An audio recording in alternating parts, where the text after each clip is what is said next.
Hi കൂട്ടുകാരെ, പുതിയൊരു വീഡിയോയിലേക്ക് എല്ലാ കൂട്ടുകാർക്കും സ്വാഗതം. അപ്പോൾ നമ്മുടെ മഴക്കാലത്ത് നമ്മുടെ റോസ് ചെടികൾ എങ്ങനെയാണ് സംരക്ഷിക്കേണ്ടതെന്നാണ് ഈ വീഡിയോയിൽ കാണിക്കുന്നത്. അപ്പം വീഡിയോ മുഴുവനായിട്ടും കാണാൻ ശ്രമിക്കുക. പുതിയതായിട്ട് ആരെങ്കിലും ചാനൽ കാണുന്നുണ്ടെങ്കിൽ ഒന്ന് സബ്സ്ക്രൈബ് ചെയ്ത് സപ്പോർട്ട് ചെയ്യണേ. അപ്പം നമ്മുടെ വീഡിയോയിലേക്ക് കടക്കാം. അപ്പോൾ ഞാൻ റോസ് ചെടികളെയൊക്കെ മഴ നനയാണ്ട് ഒരു ഷെയ്ഡിലേക്ക് മാറ്റി വെച്ചിട്ടുണ്ട്. എന്നാൽ ലൈറ്റിംഗ് അത്യാവശ്യം കിട്ടുന്ന ഒരു ഏരിയയിൽ വേണം കേട്ടോ വെക്കാൻ വേണ്ടിയിട്ട്. ബ്രൈറ്റ് ലൈറ്റ് കിട്ടുന്ന ഒരു ഏരിയയിൽ വെക്കുകയാണെങ്കിൽ അതാണ് കുറച്ചും കൂടി നല്ലത്. തീരെ ലൈറ്റിംഗ് ഇല്ലെങ്കിൽ നമ്മുടെ റോസ് ചെടികൾ ഒരു മുരടിച്ച പോലെയായിട്ട് നമുക്ക് നിൽക്കുന്നത് കാണാം. അപ്പോൾ എനിക്കിവിടെ നന്നായിട്ട് വെളിച്ചം കിട്ടുന്ന ഒരു ഏരിയയാണ്.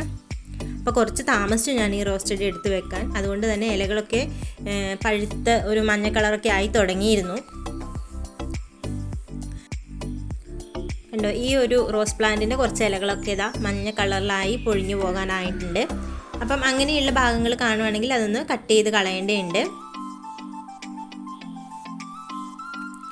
റോസ് ചെടികളെ നല്ല രീതിയിൽ നമ്മൾ സംരക്ഷിക്കുകയാണെങ്കിൽ നമുക്ക് കുറേ കാലങ്ങൾ നമുക്ക് റോസ് ചെടികൾ പൂക്കൾ തന്നുകൊണ്ടേയിരിക്കും. പിന്നെ ഇതിൻ്റെ ചോട്ടിൽ കിടക്കുന്ന ചകിരിയോ ഇലകളോ അങ്ങനെയൊക്കെ എന്തെങ്കിലും നമ്മൾ ഇട്ട് കൊടുത്തിട്ടുണ്ടെങ്കിൽ മഴക്കാലത്ത് അതെല്ലാം എടുത്ത് മാറ്റി കൊടുക്കേണ്ടതാണ്. എന്നിട്ട് നമുക്ക് നല്ല ജൈവവളം എന്തെങ്കിലും ചെയ്ത് കൊടുക്കാവുന്നതാണ് കേട്ടോ. ഞാനിവിടെ കുറച്ച് ചാണകപ്പൊടി ഇട്ട് കൊടുത്തിട്ടുണ്ട്. എന്നിട്ട് ചോടൊക്കെ ഒന്ന് ഇളക്കി കൊടുക്കുന്നത് നല്ലതാണ് കേട്ടോ. അപ്പോൾ എല്ലാത്തിൻ്റെ ചോട്ടിൽ വേനൽക്കാലം ആയപ്പം വെയിൽ അധികം അടിക്കണ്ടെന്ന് കരുതിയിട്ട് എല്ലാ റോസ് ചെടികളിലും ഇങ്ങനെ ചകിരിയുടെ കഷ്ണങ്ങളും അതുപോലെ കരികിലയും ഒക്കെ ഇട്ടിട്ടുണ്ടായിരുന്നു. അപ്പം അതൊക്കെ ഒന്ന് പറക്കിയെടുത്ത് കളയുന്നത് നല്ലതായിരിക്കും. ഇല്ലെങ്കിൽ വെള്ളം കെട്ടിക്കിടക്കും. നമുക്ക് മഴയാണെങ്കിലും ചാറിലൊക്കെ അടിച്ചിട്ട് നമ്മുടെ ചെടികളിലേക്ക് വെള്ളം കെട്ടിക്കിടന്ന് പെട്ടെന്ന് തന്നെ അത് നശിച്ചു പോകാൻ കാരണമാകും. എന്നിട്ട് ചോടൊക്കെ ഒന്ന് നല്ല രീതിയിൽ ഇളക്കി കൊടുക്കുന്നത് നല്ലതാണ്.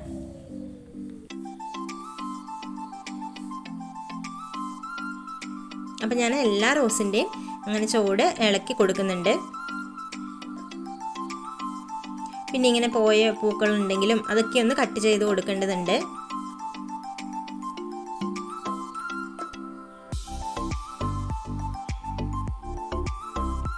വേനൽക്കാലത്ത് ഇങ്ങനെ ചകിരിയും കരികിലയും ഒക്കെ വെച്ച് കൊടുക്കുകയാണെങ്കിൽ നമ്മുടെ ചെടികളെ വെയിലിൽ നിന്ന് സംരക്ഷിക്കാൻ നല്ലതാണ് കേട്ടോ. മഴക്കാലം ആകുമ്പോൾ പിന്നെ ഇതിൻ്റെ ആവശ്യമൊന്നുമില്ല.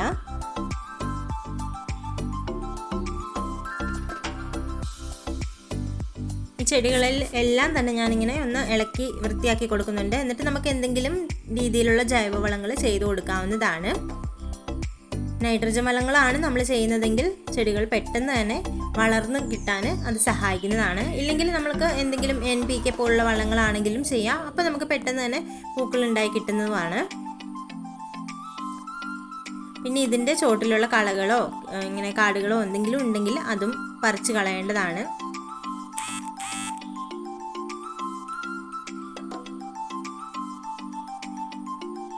റോസ് ചെടികൾ മാത്രമല്ല കേട്ടോ, എല്ലാ ചെടികളും മഴക്കാലത്ത് നമ്മൾ ശ്രദ്ധിക്കേണ്ടതുണ്ട്. പ്രത്യേകം ഒരു ശ്രദ്ധ കൊടുക്കേണ്ടതുണ്ട്.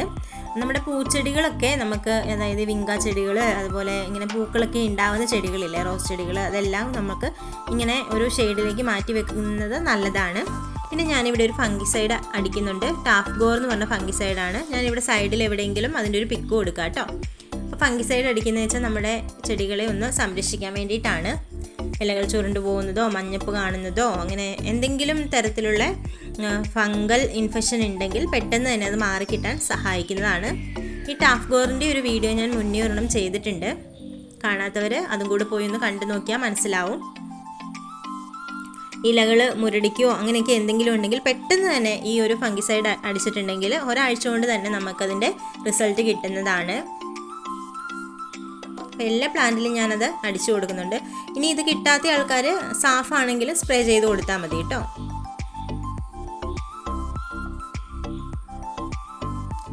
ഈ റോസ് ചെടികളിൽ ഉണ്ടാകുന്ന ഒരുമാതിരിപ്പെട്ട എല്ലാ പ്രശ്നങ്ങൾക്കും ഈ ഒരു ഫംഗിസൈഡ് അടിച്ചു കൊടുത്തിട്ടുണ്ടെങ്കിൽ മാറി കിട്ടുന്നതാണ്. അപ്പോൾ അതുപോലെ തന്നെ ഞാനിതാ വിങ്ക ചെടികളും നമ്മുടെ ഒരു ഷെയ്ഡിലേക്ക് എടുത്തു വെച്ചിട്ടുണ്ട്. വിങ്ക ചെടിയൊക്കെ ഇപ്പോഴും നിറച്ച് പൂക്കൾ ഉണ്ടാകുന്നുണ്ട്. അപ്പോൾ ഇത് നമ്മുടെ മഴയത്തിരുന്ന് കഴിഞ്ഞാൽ പെട്ടെന്ന് ചീഞ്ഞു പോയെങ്കിലോ എന്ന് വിചാരിച്ച് ഞാൻ ഇതും കൂടി എടുത്ത് വെച്ചിട്ടുണ്ട്. അപ്പോൾ ഇത്രയേ ഉള്ളൂ വീഡിയോ ഇഷ്ടപ്പെട്ടിട്ടുണ്ടെങ്കിൽ ലൈക്ക് ചെയ്യാനും ഷെയർ ചെയ്യാനും സബ്സ്ക്രൈബ് ചെയ്യാനും മറന്നു പോകരുത്. Thanks for watching.